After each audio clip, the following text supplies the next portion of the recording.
On the slopes of K2, in the heart of the Karakoram, Fredrik Eriksson was chasing the ultimate skiing record. Instead, he found only the void, just as his partner, Michel Feit, had 1 year before. We'll explore why, after burying his own friend in the snow, Fredrik returned to the death zone, and how the very skis on his back led to a fatal fall from a height of 3 Eiffel Towers. This is a chronicle of ambition, and the ultimate price that was paid. Imagine a man who dreams of the vertical, born in a place where the horizon is a perfectly straight line. Fredrik Eriksson grew up in Umeå in northern Sweden. It's cold, there's plenty of snow, but there are absolutely no mountains. For an ambitious skier, the local terrain is a cruel joke. The hills are gentle, the runs are short, and any real progress is limited by geography. Fredrik knows he's suffocating in this environment. His talent demands a bigger stage. The year is 2000. Fredrik is 25, and he makes the biggest leap of his life. He leaves the Swedish flatlands behind and moves to Chamonix, France. The contrast is staggering. Instead of forests and lakes, he's now surrounded by the granite walls of the Alps. Mont Blanc becomes his new home, and, at the same time, his most brutal trainer. Eriksson turns the entire massif into his personal training ground. He's no longer interested in regular skiing. He ventures into the realm of ski extreme. Picture a slope angled at 50, even 55 degrees. On a wall that steep, you can't just stand there. You have to dig your edges into the ice. Any mistake here is costly, because stopping a fall at that angle is nearly impossible. Fredrik starts tackling routes with names that take your breath away. The Djerva Sudi Couloir, the famous Y Couloir. These are narrow chutes, squeezed between rock walls, where a skier is constantly balancing on the edge of what's possible. He skis them cleanly, confidently, showing incredible control. It's here, on the slopes of Mont Blanc, that his unique philosophy takes shape. For most mountaineers, the summit is the ultimate prize. The descent is just a tedious necessity, the long road home. Fredrik flips that logic on its head. For him, the climb is just the price of admission. The real action, the entire point of his existence, begins the moment he stands on the peak and clicks his boots into his ski bindings. The descent becomes more important than the ascent. Imagine standing at an altitude where commercial airliners usually fly. The air is so thin that every step requires several breaths, and your brain slowly begins to shut down from hypoxia. In this zone, most climbers put on a mask and turn the valve on an oxygen tank to stay sharp and strong. Fredrik looks at that oxygen tank and sees it as a form of deception. For him, using supplemental oxygen is like cheating the laws of physics. He believes a tank lowers the summit by a couple of thousand meters, turning a formidable 8,000er into an accessible 6,000er. Eriksson accepts the mountain as it is, with all its suffocating brutality, and chooses to breathe only what nature provides. This uncompromising approach extends to his backpack. Look at the lines of expeditions crawling up Himalayan slopes. Behind most Western climbers are Sherpas, carrying tents, food, and extra gear. Fredrik breaks with this tradition. He insists on complete autonomy, refusing the help of high-altitude porters for his personal load. While his lungs burn from the lack of air, his shoulders bear the full weight of his ambition. And that load is far heavier than anyone else's in base camp. Above 7,000 meters, climbers will saw the handles off their toothbrushes just to save a few grams. Fredrik does the opposite. He straps an extra 5 to 7 kilograms of dead weight to his pack. His skis. The wind on the ridge catches them like a sail, trying to hurl him into the abyss, but he keeps carrying them upward. In the world of ski mountaineering, there's a temptation to use short, lightweight skis. They're easy to carry and simple to manage in tight couloirs. Fredrik rejects this compromise. He hauls full-sized, wide, free-ride skis into the death zone. Why endure this torture? It's all for the moment his skis touch the snow on the way down. Many so-called ski descents at high altitudes are little more than a controlled side slip, with the climber just scraping their edges on the ice, trying to survive. To Fredrik, that technique was an insult. He wanted aesthetics. He craved to carve a continuous clean line, linking his turns down the face. The heavy long skis provide the stability he needs to actually ski, not just slide. He is willing to pay for those few minutes of a perfect descent with hours of grueling, hellish labor on the way up. Theory is cheap until the mountain decides to test it. In 2003, Fredrik decides it's time to take his ambitions from the European peaks to the roof of the world. He travels to Tajikistan, to the formidable Ismoil Somoni Peak. It's nearly 7,500 meters of granite and ice, a place where any overconfidence is frozen solid by the Pamir winds. Here, at this dizzying altitude, he puts his uncompromising method to the ultimate test for the first time. Ericsson stands on the summit and looks down. Before him lies a 3-kilometer vertical drop. This isn't just a descent, it's a survival marathon, where your thighs burn like fire and your lungs try to squeeze oxygen from a vacuum. He pushes off from the very top and doesn't stop until he reaches an altitude of 4,500 meters. Picture the scale of it. He skis a vertical distance equal to 7 Empire State Buildings stacked on top of each other. This success proves that his heavy gear and purist ethics work, and not just in the Alps, but success only whets the appetite. The very next year, in 2004, Fredrik raises the stakes. He sets his sights on the death zone. His target is Shishapangma in Tibet, at 8,012 meters. This is a whole different league.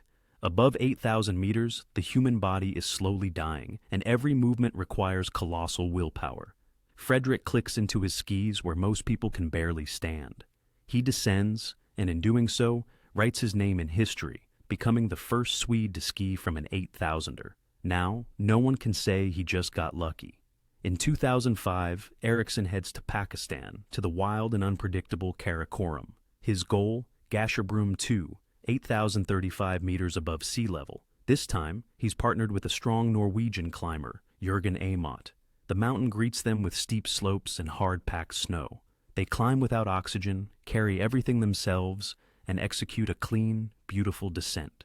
For 3 years in a row, Fredrik has tackled the highest peaks and returned victorious each time. The mountaineering world is starting to see him differently. He's no longer just some eccentric guy from Sweden. He has officially cemented his status as an elite, high-altitude ski mountaineer, capable of taking on challenges that seem suicidal to others. Success breeds a dangerous kind of hunger, and for Fredrik Ericsson, simply repeating his past achievements is no longer enough. He looks at a map of the world and sees not summits, but a challenge that no one before him has dared to accept. Ericsson announces a project that sounds like either madness or a bid for immortality: skiing the Big Three. His goal is to ski the 3 highest points on the planet: Everest, K2, and Kangchenjunga. Think about the scale of this idea. Everest is the roof of the world, a place of pilgrimage and commercial tourism, where ski tracks are rare but not unheard of. But K2 and Kangchenjunga are a completely different story. At the time he starts his project, these giants remain untouched by skis. Not a single person in history has made a complete descent from their summits to their base. There have been attempts, but they all ended in either retreat or death. Fredrik is planning to go where the history of ski mountaineering is a blank white page. He is betting on an absolute first descent. This audacious plan immediately captures the industry's attention. Major brands see the Swede as the perfect ambassador, a man willing to push the boundaries of what's possible. Dynastar provides the best skis, Osprey supplies the packs, and Tierra outfits him in clothing that can withstand the cosmic cold. Fredrik gets the resources many can only dream of, but with the money comes immense pressure. Now, he's accountable not just to himself, but to investors who expect results. The project's schedule looks like a death sentence for any kind of personal life or rest. Ericsson gives himself just 3 years, from 2008 to 2010. A new giant each season. It's a conveyor belt of risk. Climbers usually spend years recovering after a single 8,000er, processing the experience and healing their bodies. Fredrik plans to tackle them back-to-back, non-stop. He has no room for error, no time for long acclimatization, and no option to wait for a perfect year. He's putting everything on the line, turning his life into a race for the Big Three, where the grand prize is the status of being the first person to draw a line where only gods and the wind reside. Kangchenjunga greets them with a silence so profound, it rings in your ears. It's 2008, and the first round in the battle for the Big Three begins nothing like you see in glossy mountaineering films. There are no lines at the fixed ropes, no bustling base camp, and no well-trodden paths. Ericsson and his partner find themselves in a total vacuum. They are the only two people on this entire massive mountain. Imagine the loneliness of an astronaut on another planet. That's what they're feeling. Any problem here becomes a fatal one, because there is simply no one to call for help. The mountain immediately reveals its nasty temper. Instead of the firm, packed snow that's a pleasure to climb, and an even greater pleasure to ski, the slopes are buried under tons of fresh powder. These aren't just snowdrifts. They're an avalanche trap, ready to snap shut with a single wrong move. Every foot of the climb becomes a grueling ordeal. Frederick is cutting a trench through the snow, sinking waist deep, sometimes even chest deep. His pace slows to a crawl. His body is running on fumes, burning through energy faster than he can replace it. This is where Ericsson comes face to face with the absolute limit of human endurance. The altitude drains his strength at an alarming rate. Frederick would later describe it with chilling accuracy. Up here, 4 or 5 ski turns are as exhausting as skiing a full 1,000 meters down in the Alps. Think about that math for a second. Something that would take seconds back home demands every ounce of his life force here.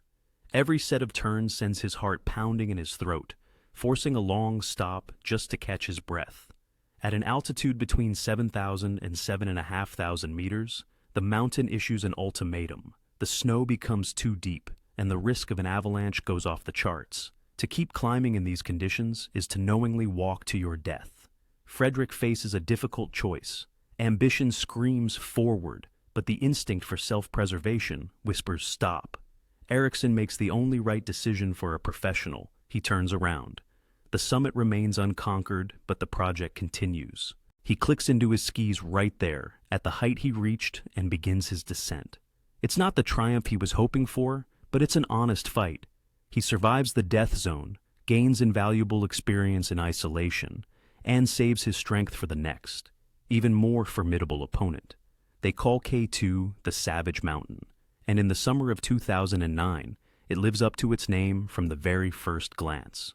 Frederick arrives in the heart of the Karakoram, leaving the failure on Kangchenjunga behind him. Here, at the foot of this giant pyramid, he finds a man who understands him without words. Michel Fait, a talented Italian skier, becomes his partner. It's a meeting of two kindred spirits. They are both obsessed with the same idea, to carve a line where most climbers just pray to survive. The duo chooses the season route for their assault. Picture a gigantic rib soaring into the sky from the south-southeast. This path is steeper and more direct than the classic Abruzzi spur, which makes it incredibly tempting for an extreme descent, but deadly dangerous for the climb. That season, the mountain decides to change the rules of the game. The slopes glisten in the sun like a polished dance floor.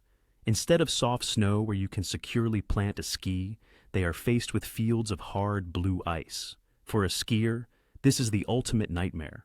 On a surface like this, the edges barely grip, and any careless move threatens to become an uncontrollable slide into the abyss. Despite the mountain's icy armor, the expedition gains momentum. The acclimatization process runs like a well-oiled machine. Ericsson and Fait make regular trips to the high camps, getting their bodies used to the oxygen deficit. They climb, spend the night at altitude, and ski back down, testing the slope and their own nerves each time. With every turn, their confidence grows. Their bodies are performing perfectly. The weather provides windows to work, and a sense of quiet triumph fills the base camp. The partners feel they are in the best shape of their lives. They laugh, drink tea, and discuss the details of their future historic descent. It feels like the mountain has accepted their challenge and is ready to let them pass to the summit. Optimism floods the team. They see the goal they've been working towards for years, and they believe that luck is on their side. The thin air of the Karakoram is thick with the intoxicating feeling of imminent victory, drowning out the quiet whisper of intuition, warning them about the mirror-like ice. Gravity on K2 doesn't negotiate. It just waits for a single millisecond of hesitation. On the 23rd of June, 2009, this truth crashes down on the expedition with all its brutal finality. Frederick and Michel begin their descent from Camp 2, located at an altitude of 6,400 meters. This isn't a summit push, just a routine part of the process, a return to a lower camp to rest. The mood is calm, their movements practiced to the point of automation. But the mountain they thought was so welcoming instantly changes its mask. That very same ice, which had glistened like a dance floor in the sun, becomes a fatal trap. Michel Fea carves a turn on a steep pitch. One wrong move, maybe just a bad edge set, and his steel edge loses its purchase. Frederick becomes an unwilling spectator to the nightmare unfolding right before his eyes. He watches his friend and partner, an expert skier, instantly become a helpless object at the mercy of physics. Michel doesn't just fall, he plummets into the void. The slope here acts like a giant ice slide with no guardrails. Fate falls for about 1,000 meters. Think about that number. That's an entire kilometer of free fall down a slope as hard as concrete. Frederick is left up above, in the dead silence that follows the sound of the slide. He is alone on the face, and now he must endure the most terrifying ordeal of his life. To find out his friend's fate, he has to ski down to him. Those 20 minutes of descent become an eternity for Ericsson. He is forced to ski on the very same ice that just took Michel. Every turn is now a battle against rising panic. He cannot make a mistake, cannot falter, or he will follow the same trajectory. He forces himself to concentrate on his technique, blocking out all emotion, working like a machine, meter by meter, getting closer to where the body came to rest. When Frederick finally reaches the bottom of the slope, hope dies instantly. He sees Michel lying in the snow. There's no need for medical equipment or a long examination. The position of the body and the silence speak louder than any words. Frederick kneels beside his friend and confirms the obvious. Life had left Michel Fea long before his partner could reach him. An elite expedition, full of ambition and plans, shatters against the reality of death in a single second. Imagine the logistics of a burial where the air is too thin even for helicopter rotors. Frederick stands over his partner's body and understands the cruel arithmetic of high altitude. There is no help coming. An evacuation from such a steep and icy slope is physically impossible. Any attempt to bring the body down would risk the lives of those who remained. The mountain takes what is hers, and she doesn't like to give up her trophies. Ericsson has to do something that would break any ordinary person. He takes his ice axe and, with his own hands, prepares a burial right there in the snow. This farewell happens in absolute solitude, under the whistle of the wind, with no witnesses and no ceremony. He leaves Michel where he found his final resting place, to become one with the eternal ice of the Karakoram. It would seem this is the end. After something like this, any normal person would burn their skis, block their phone, and never look at a mountain again. But the psyche of an extremist is wired differently. Instead of retreating, Frederick finds fuel in this tragedy to move forward. He sees continuing the project not as a risk, but as a sacred duty. A clear formula forms in his mind. If he stops now, Michel's death will have been in vain. The only way to honor his friend's memory is to finish what they started together. Grief doesn't break him. It forges him into a cold, ringing resolve. Ericsson returns to training with the obsession of a fanatic. He now has a singular focus that pushes out all other thoughts. K2 is no longer just a mountain on the Big Three list. It has become a personal enemy that must be defeated to find closure. Every run, every gym session, every day on the snow is dedicated to one goal, the return. This transformation doesn't go unnoticed. Camera lenses capture the change in his eyes. In the 2009 documentary Skiing Everest, viewers no longer see just a cheerful skier looking for adventure. They see a man with a heavy burden on his shoulders, who looks right through the interviewer, straight at the summit of his dreams. The media broadcasts his words, and the world understands. He's not just going back. He's going there to finish the game that death interrupted mid-play. The summer of 2010 in the Karakoram feels like a siege on a fortress that has decided to let no one in. Frederick returns to the base of K2, and this time, his safety line is held by an American, Trey Cook. His new partner is young, strong, and shares the Swede's skiing ambitions. It seems like the perfect team for a rematch. But the mountain dictates its own terms, and they are catastrophic. The weather that season shatters all schedules. The sky is covered with leaden clouds, and storm-force winds rip snow from the ridges, turning the routes into impassable labyrinths. Normally in July, base camp is buzzing like a disturbed beehive. Hundreds of tents, generators, the roar of stoves. But this year, the opposite is happening. One by one, expeditions admit defeat. Large commercial groups pack up their camps, Sherpas pack their duffels, and caravans head back down the Baltoro Glacier. Base camp empties out at an alarming rate, turning into a windswept ghost town. Logic dictates that the season is over, and it's time to get out of there before winter fully takes hold. But Frederick refuses to submit to the general panic. He looks at the empty tent platforms and decides to stay. For him, this isn't just another expedition that can be postponed until next year. This is a personal war, and he's not about to retreat without a fight.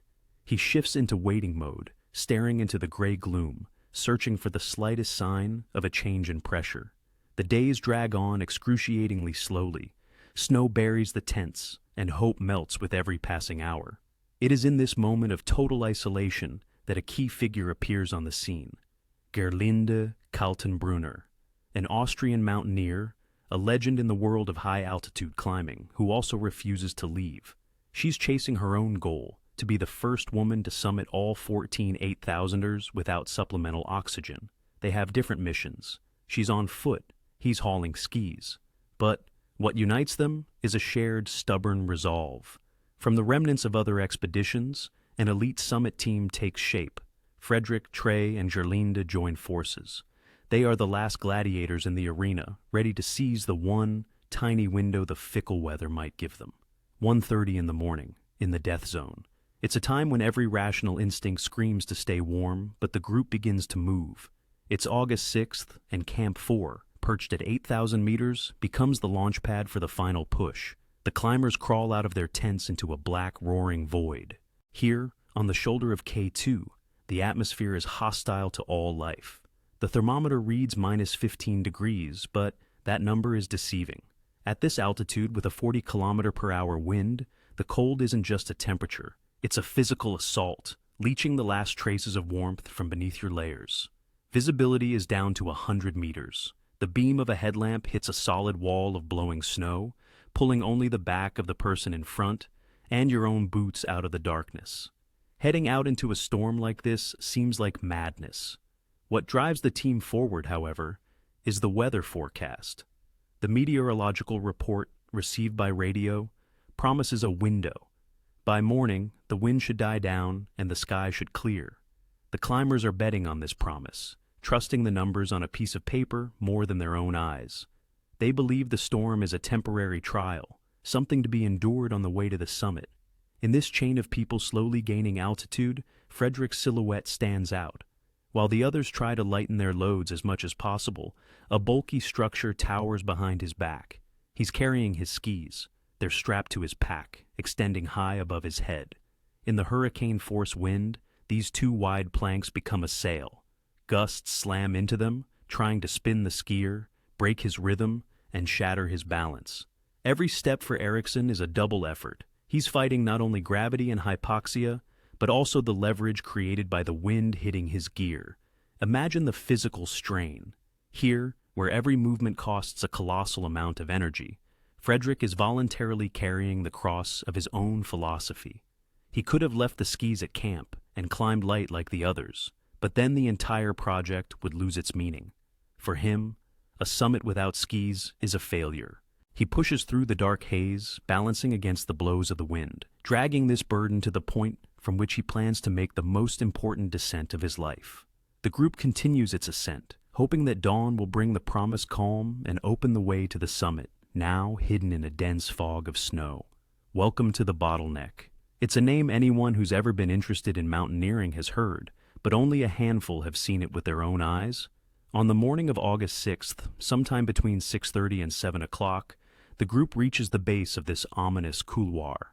A colossal ice sérac, the size of an apartment building, hangs above them, ready to collapse at any moment. This is the narrowest, most dangerous section of the entire route, a natural architectural trap where a climber is pinned between a sheer wall and an abyss. It is here, under the shadow of this ice monster, that the expedition begins to fall apart. The cold is the first to claim a victim. Trey Cook, Frederick's partner, realizes he's losing feeling in his fingers. At this altitude, that's not just discomfort. It's a one-way ticket to amputation, or the inability to hold an ice axe. Trey makes what is possibly the hardest decision of his life. He stops. In his eyes, you can see the battle between the dream of the summit and the instinct for self-preservation. Instinct wins. Cook turns around and begins his descent. The group instantly shrinks. Now there are only two: the Swedish skier with the cumbersome load on his back and the Iron Lady of mountaineering, Gerlinde Kaltenbrunner. From this moment on, the very tactic of the ascent changes. Frederick and Gerlinde decide to climb unroped. To an outside observer, this looks like insanity. Assaulting the world's most difficult mountain without being attached to each other by a safety rope. But at this extreme altitude, a different logic applies. Here, a rope isn't just a safety line, it's an anchor. It slows you down, gets tangled, and if one person falls, it will almost certainly drag the other into the abyss with them. At 8,000 meters, speed is a synonym for safety. The faster you move through a dangerous zone, the better your chances of staying alive. They separate, becoming two autonomous units. The climbers move on parallel tracks or follow in each other's footsteps, maintaining a distance. From now on, each is responsible only for themselves. Frederick drives his crampons into the hard snow, balancing under the weight of his skis. Gerlinde works nearby, focused on every step. There is no taut line between them, no physical connection, only a silent understanding of their shared goal. They are entering the zone of maximum risk, relying solely on their skill and luck, leaving their safety line below with the departed Trey Cook. 8:10 in the morning. The moment time on K2 stops forever. The group is in a critical zone, above Gerlinde's position, to the right of the main couloir. Here, the terrain changes, becoming a chaotic jumble of rocks and snow pockets. Frederick Ericsson chooses this path, trying to find a more solid foothold than the slick ice of the bottleneck. He's standing in deep, loose snow, which treacherously hides the uneven rocks beneath. All around him is the death zone, where every breath is a battle, and concentration is at its absolute peak. Right now, he is completely untethered to the mountain. There is no safety rope, no partner beside him. His entire life depends on the friction of his boots against the surface. Frederick understands the precarity of his position and decides to set up a belay point. He takes out a rock piton. His plan is simple and logical: hammer the metal into a crack in the rock, clip in a carabiner, and gain at least the illusion of security on this vertical island. It's a standard procedure, one he's done thousands of times in the Alps. But the rock of the Karakoram is notoriously treacherous. Shattered by wind and frost, it crumbles under impact like an old brick. In that moment, there's a failure in the physics of the ascent. No one knows the exact trigger, whether his foot slipped on a patch of ice hidden under the snow, or the very rock he was trying to hammer the piton into broke away from the face. His balance is lost. On a slope this steep, without a taut rope, a person doesn't get a second chance. Gravity takes over instantly. Gerlinde Kaltenbrunner, positioned slightly lower on the slope, becomes the sole witness to this split second. She's focused on her own work, checking every step, when her peripheral vision catches movement where everything should be static. She looks up and sees a horrifying sight. Frederick isn't climbing, he's falling. Ericsson flies past her, gaining speed with terrifying quickness. There is no scream, no attempt to grab on. It all happens in the eerie silence of the thin air. A moment ago, he was the world's strongest skier, preparing for his descent. Now, he is an object, rapidly disappearing into the abyss. The instinct for self-preservation makes your hands grip your ice axe. But on a slope like this, physics works against you. Frederick tries to do what every climber is trained to do: self-arrest. It's a reflex. You have to flip onto your stomach, drive the pick of your ice axe into the slope, and kill your speed before it becomes fatal. On a normal slope, he would have had a chance. But here, in the death zone, a factor he himself carried up the mountain comes into play. Strapped to Ericsson's back are his famous wide skis. In this moment, they transform from sports equipment into a death sentence. The skis extend above his pack, creating a massive lever and altering the familiar weight distribution of his body. As soon as Frederick starts to slide, the rushing air slams into the skis. They act like a sail. The aerodynamics mercilessly spin him, preventing him from getting into the correct position to brake. Every time he tries to turn face down to the slope to dig in, the protruding ends of the skis either hit the terrain or catch the wind, flipping him onto his back again. He loses control of his own rotation, becoming a helpless object hurtling down an icy chute. The scale of this fall is hard to comprehend while sitting warmly in front of a screen. Eriksson falls for 1,000 meters. Picture the height of 3 Eiffel Towers, stacked one on top of the other. It's a colossal vertical drop, where a body accelerates to terminal velocity, periodically slamming into rock outcroppings and hard-packed snow. He plummets past all the key points of the route they had spent hours laboriously climbing. Seconds stretch into an eternity as gravity drags him lower and lower, ripping him from the mountain like a grain of sand. The final point of this tragic trajectory is near Camp 3, at an altitude between 7,000 and 7,200 meters. His body comes to rest on a snowfield, far from the main ascent line. The silence that follows the sound of the fall is deafening. You don't need to be a trauma surgeon to know the outcome. Falling from a kilometer high down the most complex terrain, at the speed of an express train, the human body endures forces incompatible with life. There is simply no chance of surviving such a meat grinder. Death is instantaneous, arriving even before the slide comes to a complete stop, sparing the skier from any suffering. Fredrik Eriksson dies without ever making a single turn on the mountain of his dreams, killed by the very gear that was meant to bring him glory. The silence after the fall is more deafening than any scream. Gerlinde Kaltenbrunner stands on the edge of the abyss, staring into the white chaos below. She scans the slope for any sign of movement, any hint that Fredrik might have caught his fall. But the mountain gives back only one thing. There, on the slope, amidst the snow and ice, she finds a lone ski. This piece of plastic and metal, just moments ago, a tool for breaking records, now lies there, a silent testament to the disaster. For Gerlinde, this is the breaking point. The summit, just a few hours' climb away, vanishes in an instant. She turns her back on the dream and begins the heavy mechanical descent, driven now not by ambition, but by the duty to bear witness. Meanwhile, down below, near Camp 3, another part of this grim drama is unfolding. A Russian climber, Yuri Ermachek, scans the slope. His eyes, trained by years of high-altitude climbing, spot something out of place in the monotonous white landscape. It's not a rock, not the shadow of a cloud. Ermachek focuses in. He can see a body and a backpack. They're off the main trail, about 400 meters above Camp 3. Fredrik had come to rest where the momentum of the fall had thrown him, in an area of deep snow. 400 meters. You'd think that's a distance you could cover in an hour, but K2 knows how to protect its trophies. Between the rescuers and the impact site lies a maze of seracs. Imagine giant, house-sized towers of ice, hanging over the slope, ready to shatter at the slightest vibration or shift in temperature. The sun is already rising, heating the ice, and this whole structure is beginning to breathe. The path to the body leads directly through this minefield. The climbers in Camp 3 find themselves facing a cruel dilemma. They can see the fallen climber, they know exactly where he is, but they also know that taking a single step in that direction would be suicide. The risk of more avalanches in that sector is critical. The mountain has thrown up a barrier, one that can't be crossed without more casualties. The rescue operation hits a wall of physical impossibility. The climbers stand in camp, looking up at that speck in the snow, and realize just how powerless they are against the architecture of the savage mountain. Nature has drawn a line the living are forbidden to cross. As the climbers at Camp 3 stare up at the impassable towers of ice, the news travels thousands of kilometers in a split second. A satellite signal beams from the Karakorum to Sweden, shattering the silence in the Eriksson family home.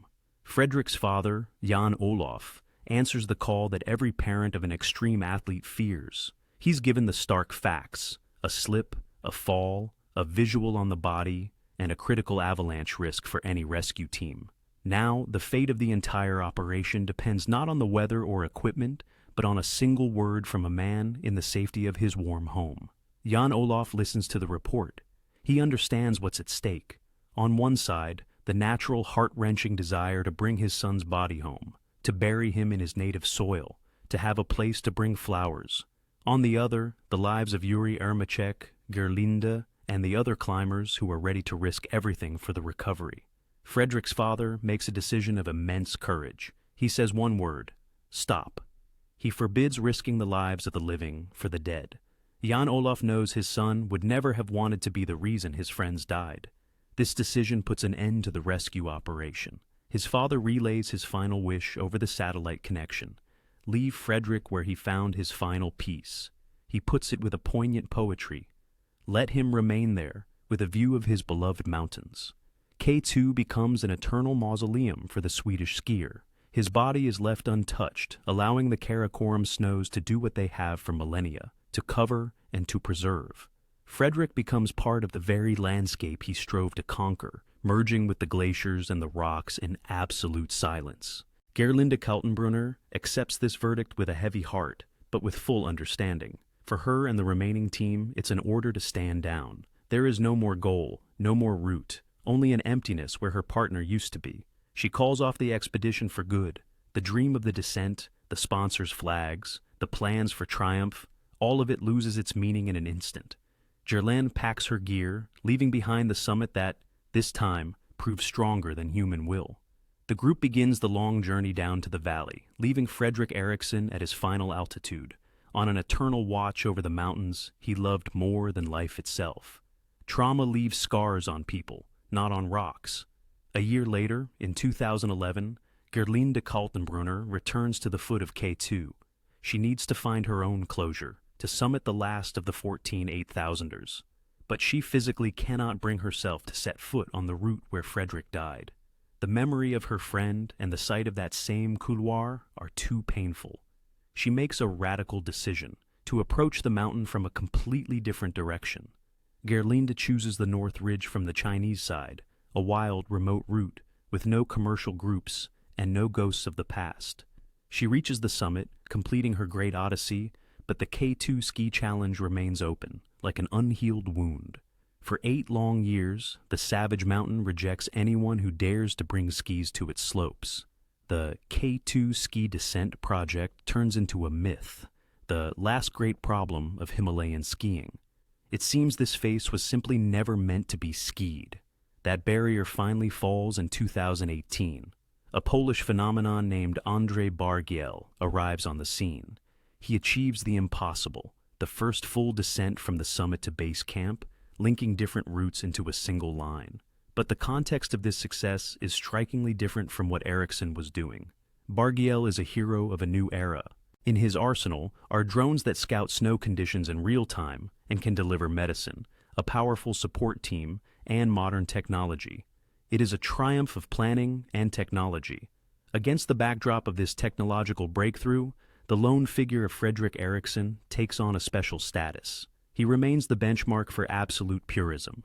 He went for his goal with only his lungs, his legs, and a pair of skis, with no air support and no margin for error. His legacy isn't measured by a summit reached, but by the purity of his style. Frederick showed that the beauty of the line, and an honest approach to the mountain, could be more important than the descent itself. Even today, when climbers look up at the bottleneck, they see not just Bargiel's line, but the invisible track of the Swede who refused to compromise his standards, even in the face of death.